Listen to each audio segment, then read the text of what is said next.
And we are live and we are back. Let's go. I'm Cory, host, one half of the Cory and FinallyFit podcast. And I'm back like I never left with another installment of Money Mindset here on the Cory and FinallyFit podcast. We discuss health and wealth, finance and fitness, and everything in between. We're going to make sure you save more and save less and keep making better your best. Yes, yes. And I know y'all see the topic of today's video. We're going to get into apparently President-elect Donald Trump said he might not be able to get grocery prices lower. Now, he didn't say all prices, like he won't be lower inflation entirely, but he said he may or may not be able to lower the grocery prices. So we're going to get into exactly what he said and the reasoning behind why he said that. All right, but before we get started, make sure you comment, like, share, and subscribe. Shout out to the YouTube algorithm. Make sure you leave those rating reviews on the podcast platforms as well. My information, as well as my coach Jordan information, can be found in the description on YouTube. All right. Also, too, I'm not going to say the mic issues are fixed, right?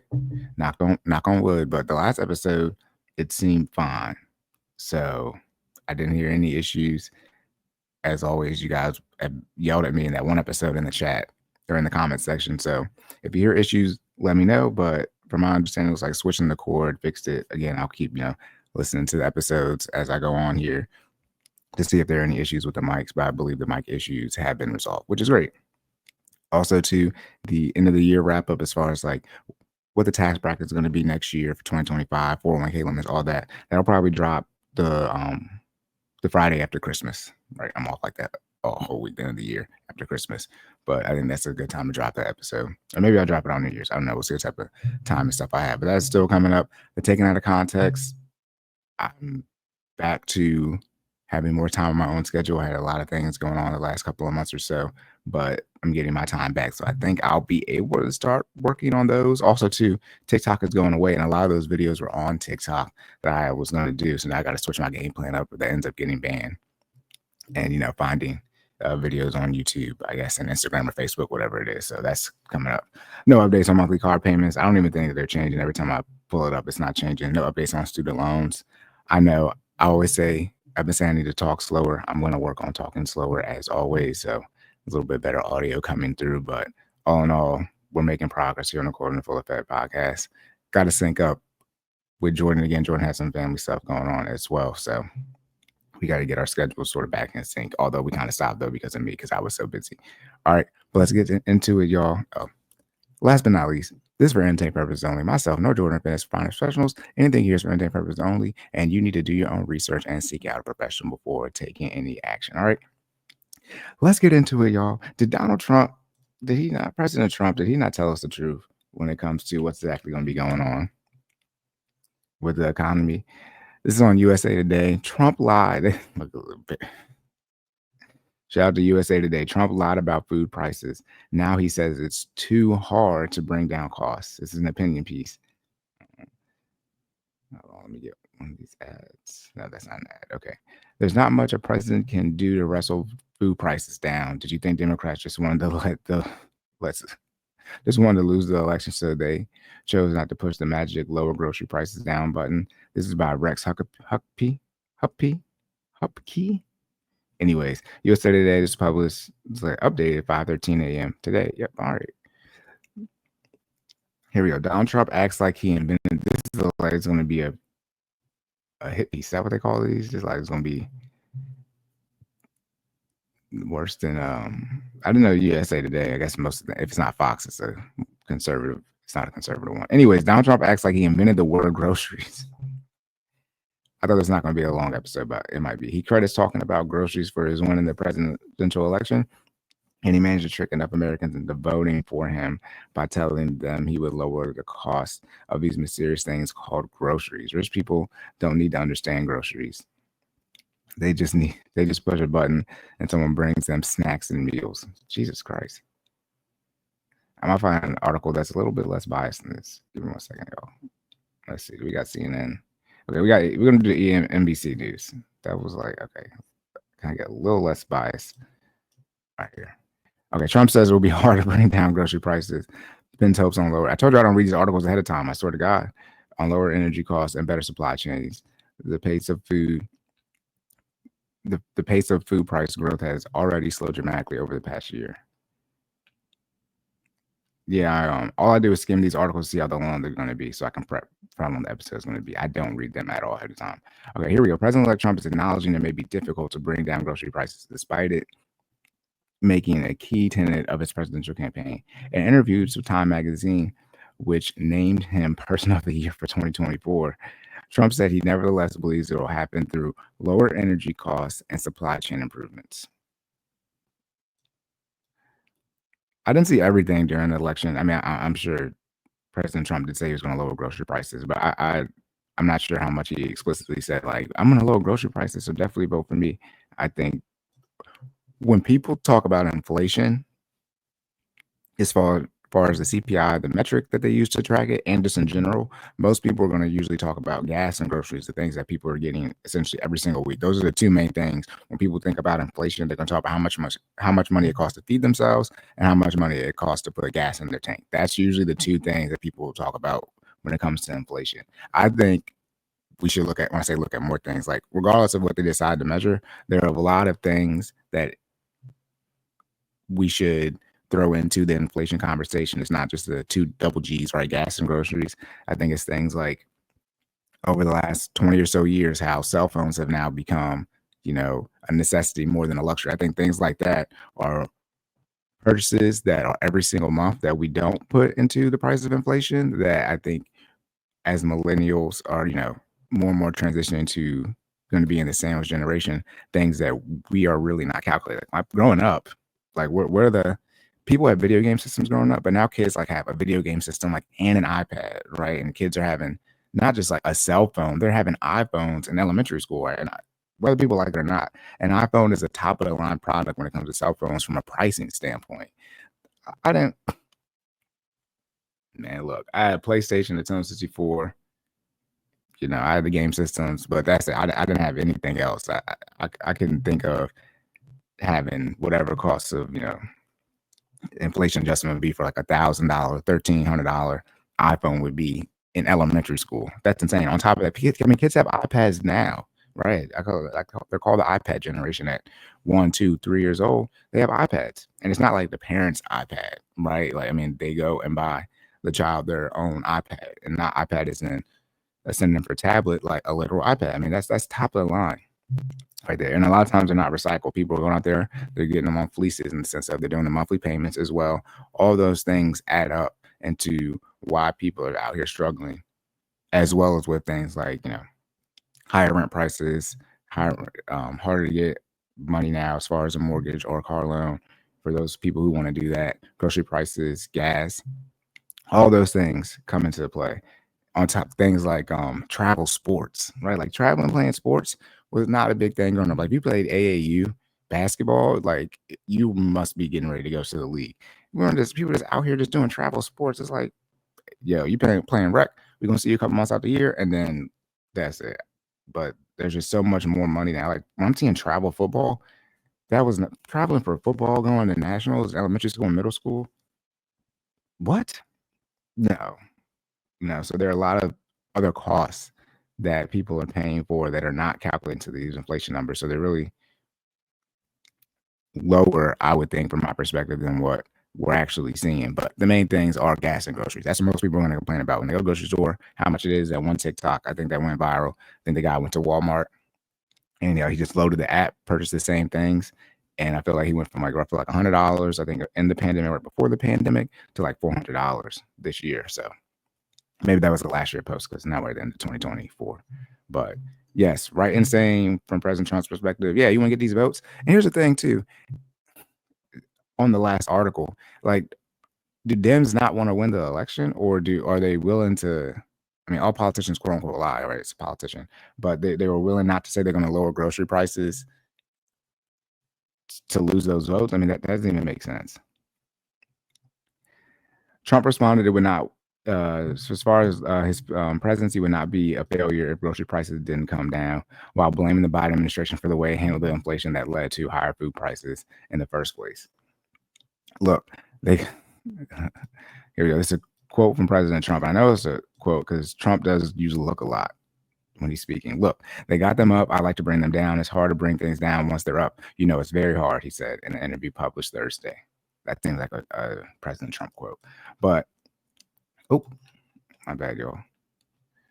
He said, but I think they will. As far as the grocery prices going down, I think that energy is going to bring them down. I think a better supply chain is going to bring them down. The supply chain is still broken. It's broken, Trump said. So Trump here is referencing the fact that grocery prices themselves are not high just because they want to sell, bananas at a higher price.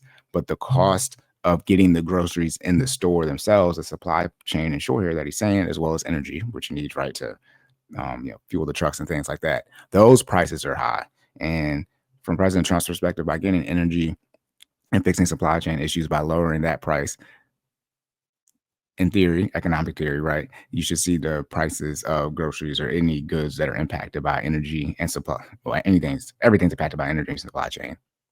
But those things from a grocery perspective, you will then, in short, the businesses, the grocery stores will be spending less to get the groceries to the store in and of itself. And then those cost savings, in theory, they should pass on to us, the consumer. That's what President Trump is saying here. Again, if you've never taken economics, I mean, you can just go on YouTube and read a course. But economics is theory based. Anyone out here saying they know how the economy works is a lie. Economics is essentially like all theories.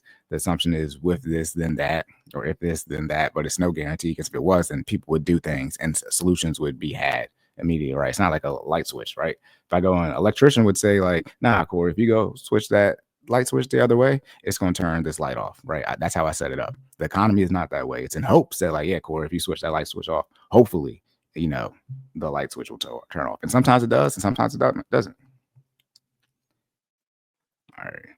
Trump promised to further increase American energy production. So more energy, in theory, would help lower its costs. It is already at all-time highs. So we're already at all-time highs for energy production. That's the one thing, too.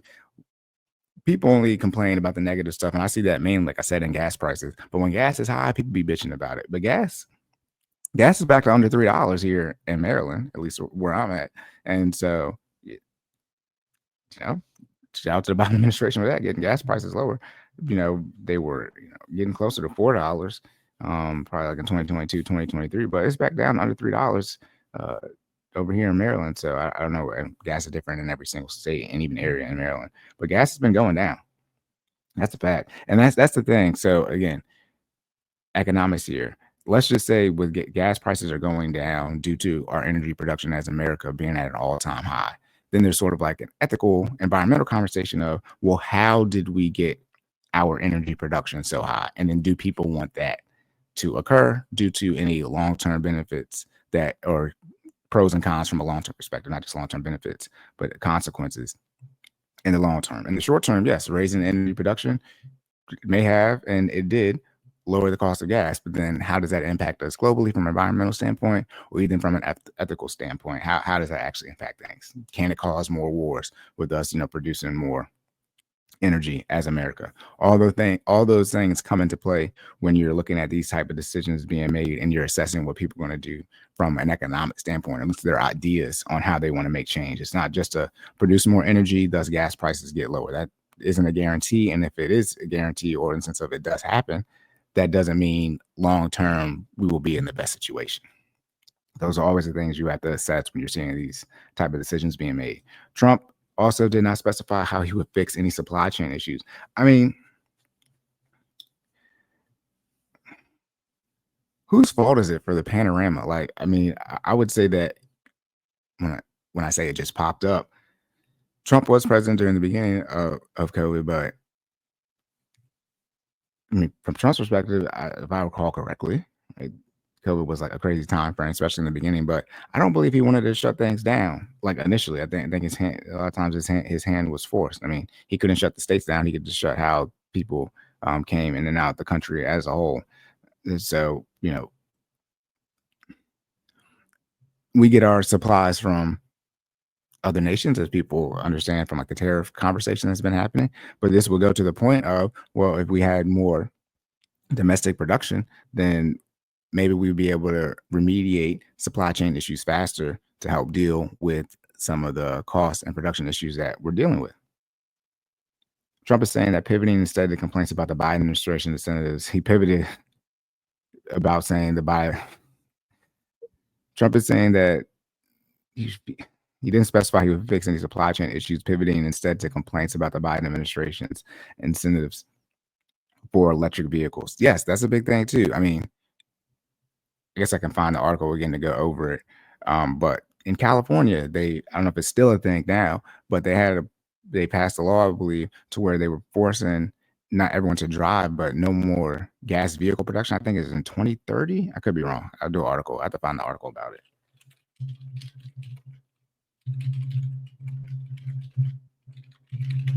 Let me see if I can pull it up real quick.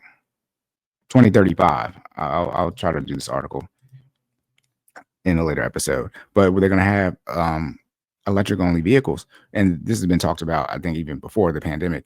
But, citizens in California either decided to move, right? But the ones who planned on staying and being there in 2020, 2035 and beyond, they went ahead and just made the executive decision and just went and got an electric vehicle. Okay, cool. This law is going to pass. They still want to live in California. I'll just go ahead and get on board now. So at least I'm used to an electric vehicle. I give myself some time to prepare to learn how to use an electric vehicle versus using the gas vehicle. Well, what ended up happening is that, as you can imagine, since there are more electric vehicles being driven now than gas vehicles, as far as just over a period of time, less gas was being bought.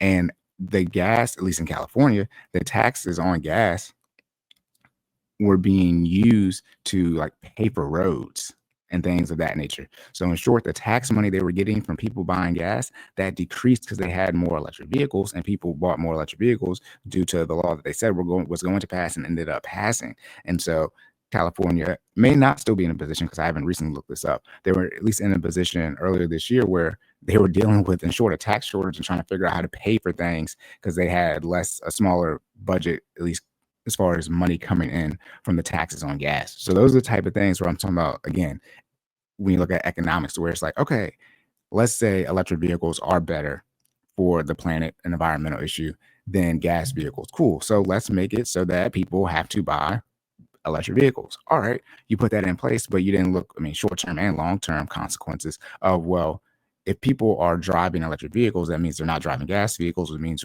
we're not selling as much gas, which means all the benefits we get from selling gas, the taxes from gas, we won't have any more. So did we prepare or even think about that when we passed this law? It seems like that's a no. I think forcing people to drive electric vehicles, it would also be in your head that, hey, that means people are going to be buying less gas, which means, hey, look at the budget, and wherever gas is putting money at in the budget, we need to assess this and see what we need to do from a budget standpoint, and even see if this even fiscally makes sense.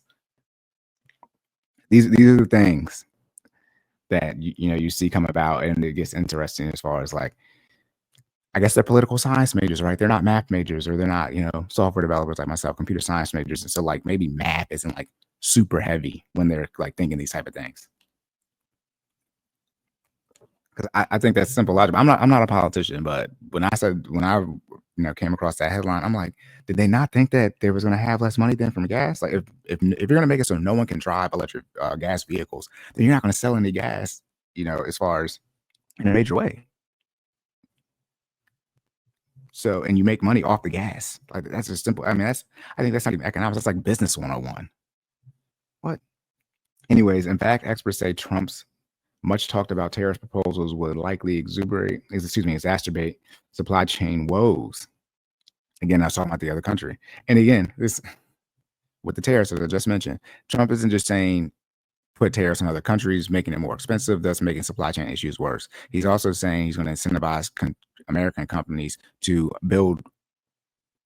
increase their production domestically, and this, in theory, would offset, if not put us in a better position from a production/tariff standpoint. So yes, we would be getting stuff from other countries, but our production would have increased here in America.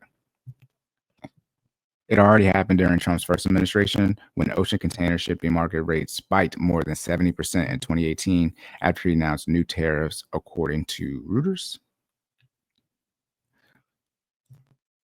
Trump's import tariffs are history repeating and will cause a spike in ocean container shipping markets, with consumers picking up the costs.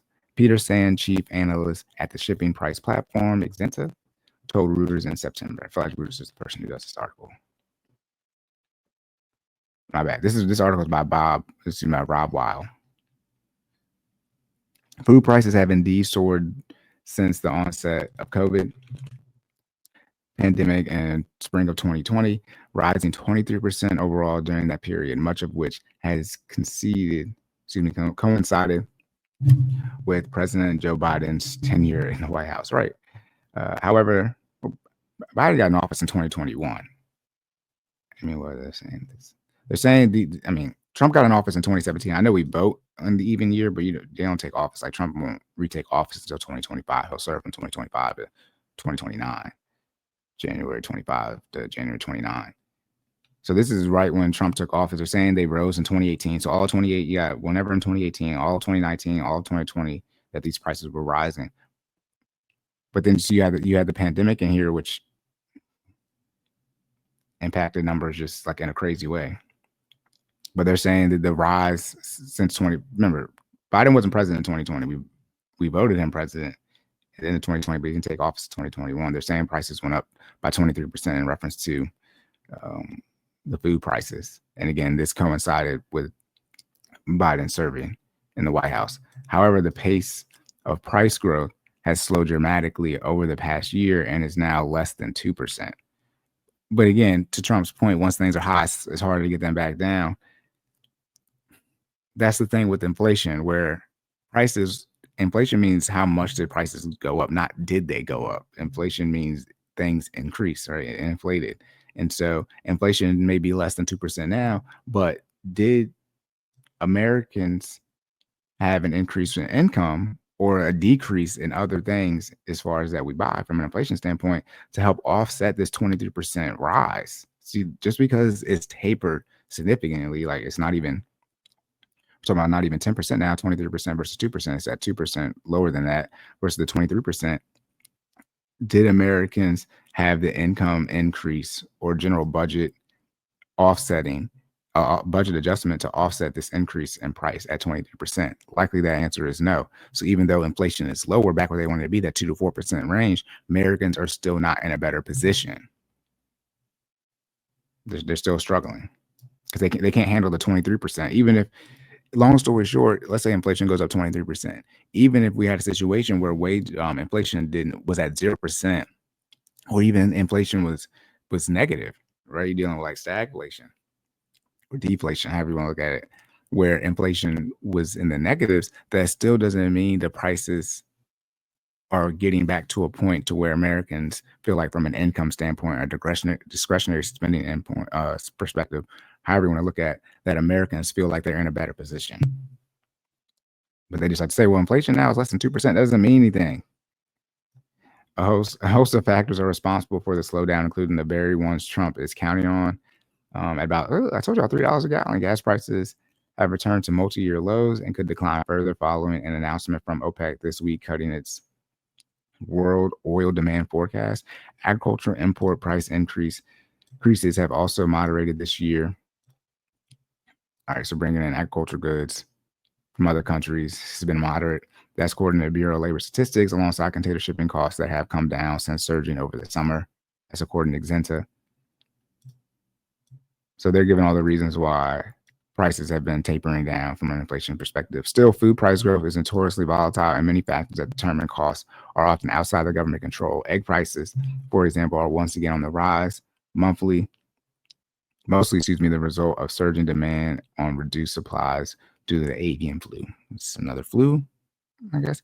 Anyways, yet another of Trump's proposals would likely result in putting additional upward pressure on food costs. Deportations. Asked by Time reporters about the issue, Trump again demurred, stating he would still allow some migrants to enter legally, but not ones from jails. I think, again, there's so many different things. You have to like find the video so you can hear exactly what they said. But my last knowledge of seeing this in reference to the deportations is that people who are committing crimes here, who are here illegally, those are the ones they plan on focusing day one. We're talking about, was that January 20th, whatever inauguration day is. That is the focus. I think people here, and this same thing, I mean, back when Obama was running for president, I believe in 2008, when Hillary Clinton was running for president, was that, it might have been 2016 when she was running, but they were saying that on the Dem side that if the only crime you've broken was that you came here illegally, they were going to make those people in short go to the back of the line, shout to Rosa Parks, go to the back of the bus, go to the back of the line as far as coming to the country legally. So people, I think Obama's reference was someone in Mexico City who's applying to come here legally. The people who were currently here illegally, they were going to get behind them in the processing line. So I think that's just a general thing. Understanding that people are come here, let's ensure they're coming from war-torn countries, and we are America, and we need to help them. Okay, but what about them still coming here legally, not illegally? And then there's the people here who, yes, they came here illegally, but they're committing heinous crimes, getting them out of the country, back to the country that they came from, or however they're going to decide to do that. And then how many of those people, as far as in the initial onset of this mass deportation situation that's going to occur, how many of those people are doing the jobs that we believe, if they're no longer here, will make inflation increase? Because then you're going to have to hire Americans, or you're going to have a lower supply as far as workers, but hire Americans at a higher price, because you guys are, I believe, like, you want minimum wage to go up, but you're pro having the migrants here getting paid, at a lower wage, because if they were here illegally, then they were likely being paid at a higher wage. Right, they getting paid under the table, so they were to keep the prices down. That's the confusing part. It's like, do you like child labor or not? Okay, asked by Time reporters about this issue, Trump again demurred, stating though. Okay, yeah, I already read that. And the fact most farmer workers, even if undocumented, are nevertheless able to obtain work permits once they have entered the United States. Crop owners are not taking any chances are warning about the impact on food prices in the event of reduced worker pools. I thought also too that people saying they don't have jobs. See, one of the issues is that people don't want to do the jobs that are available, and then they don't work.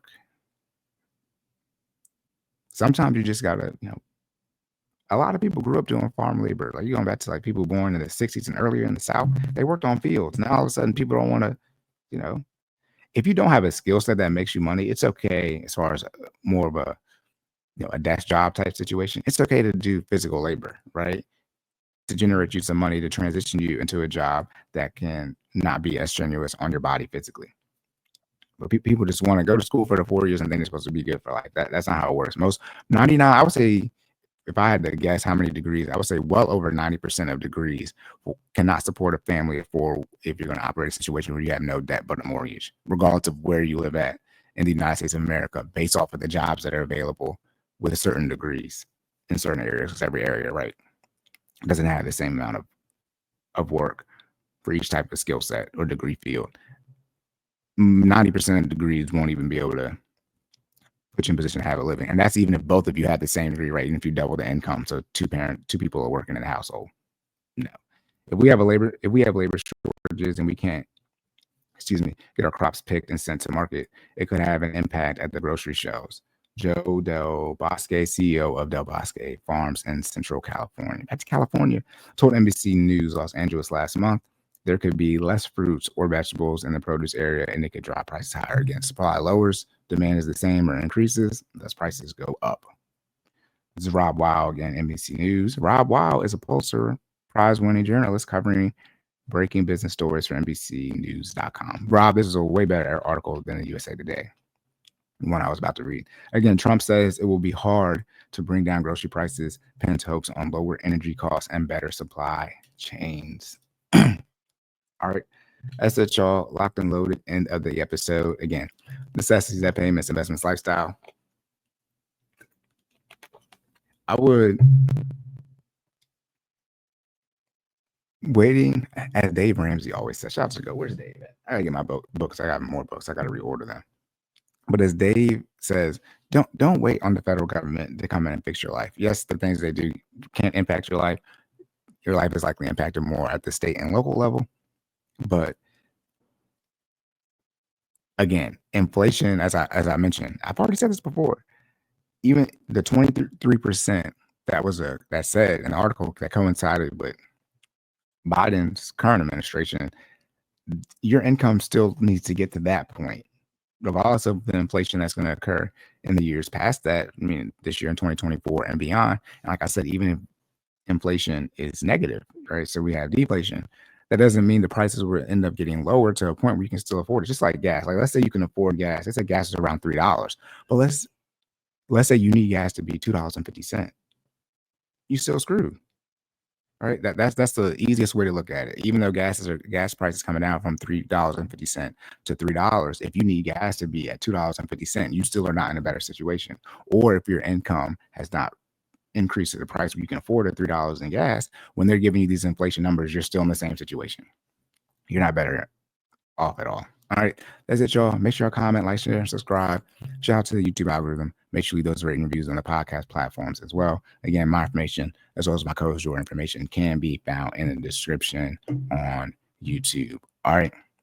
Remember to save more and say less. Keep making better your best. And I'll catch y'all in the next one.